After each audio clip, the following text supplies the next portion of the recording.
La saison avance, la pression s'intensifie, mais aucun ne veut lâcher prise. Il y a tout un titre de champion de France et des ambitions de briller à l'international. C'est un sport qui est très mental, c'est très physique, mais c'est aussi beaucoup dans la tête. Dès que c'est le travail, on se met à 100% dedans. Une fois qu'on a fini, on lâche la pression, on va avec les copains.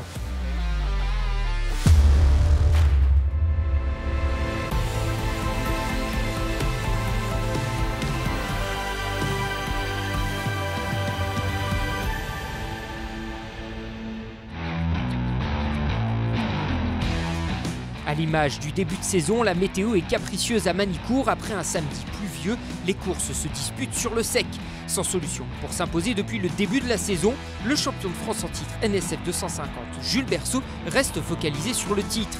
Passé d'outsider l'an dernier à favori en 2023, c'est un nouveau statut que le sudiste doit gérer. C'est toujours plus difficile d'être le champion en titre et de devoir remettre son titre. On le voit dans n'importe quelle catégorie, n'importe quel championnat. Se mettre beaucoup de pression, moi en plus j'arrive pas trop à la gérer, donc il faut vraiment que je m'en mette le moins possible. Si on veut gagner, on ne fait pas n'importe quoi. On prend un bon départ et on roule intelligemment. Tu t'énerves pas avec les Prémoto 3 qui doublent, tu essayes de les utiliser plus que de les subir. Ça reste un défi psychologique plus important peut-être que pour les autres parce qu'on attend beaucoup de lui. Une deuxième place sera forcément moins bien vécue que ce qu'il a eu par le passé, donc il va falloir qu'il apprenne à gérer ses émotions. Allez, c'est ouvert.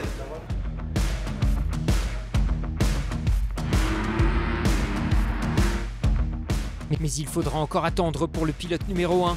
Des soucis techniques sur sa moto ne lui permettent pas de faire mieux que 3e derrière Jimmy Primo et Evan Boxberger.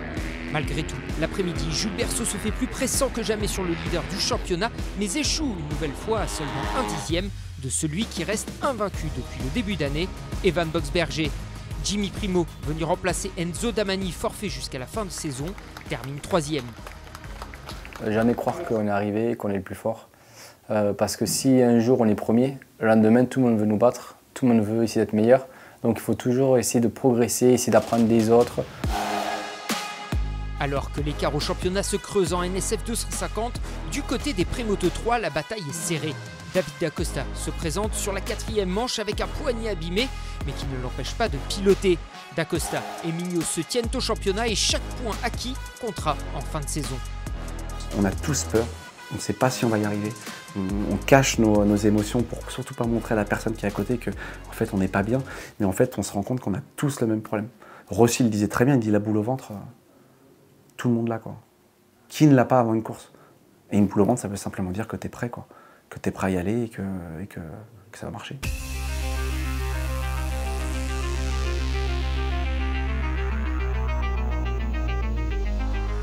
Dans la première confrontation du week-end, Henri Mignot marque à nouveau les 25 points de la victoire et Rémi Sanjour s'intercale entre les deux pilotes BRS. Le numéro 72, David Dacosta, marque 16 points et perd les commandes du championnat. Mais l'après-midi, coup de théâtre. Dans le tour de formation, Mignot rencontre un problème technique, rentre au stand et finit par être disqualifié.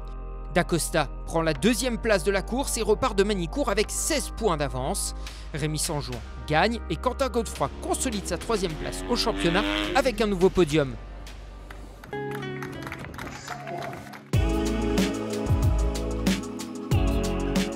Pour étoffer les rangs de l'objectif Grand Prix dans les années à venir, une catégorie intermédiaire a intégré le FSBK en 2023.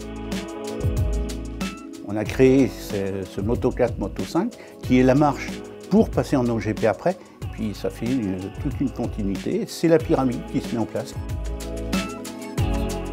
On a fait le choix cette année d'aller jusqu'au bout de cette construction de filière. La filière, elle est posée, hein, elle est cohérente, elle est structurée. Elle offre aussi des perspectives de développement. Plus la pyramide à la base sera large, bien plus on aura la chance d'avoir une pyramide qui ira très très haute. Matteo Berger fait partie des pionniers du Moto 4 en France, une étape supplémentaire dans son parcours pour accéder au plus haut niveau. C'était l'occasion de faire le bond entre les circuits de kart et l'OGP qui font quand même 40 chevaux. Et on a trouvé que de passer de 15 chevaux à 40 chevaux, c'était un peu beaucoup. C'est une catégorie qui est ouverte à partir de 10 ans jusqu'à 14 ans. À cet âge-là, c'est sûr que la technique, on l'aborde, mais il y a quand même beaucoup d'approches psychologiques et mentales et de méthodes. Il y a aussi beaucoup de travail de fond, que ce soit physique, mental.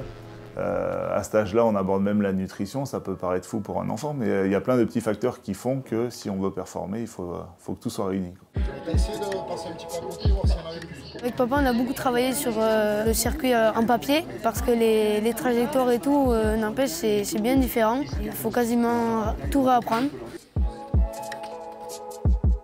Ces deux séries Moto 4, Moto 5, ça permet d'apprendre le grand circuit avant de passer avec des NSF en OGP, puisque là, on connaîtra les circuits. Ensuite, on va connaître et les motos et les pneumatiques, puisque je vous rappelle que Bridgestone est donc notre partenaire sur ces machines.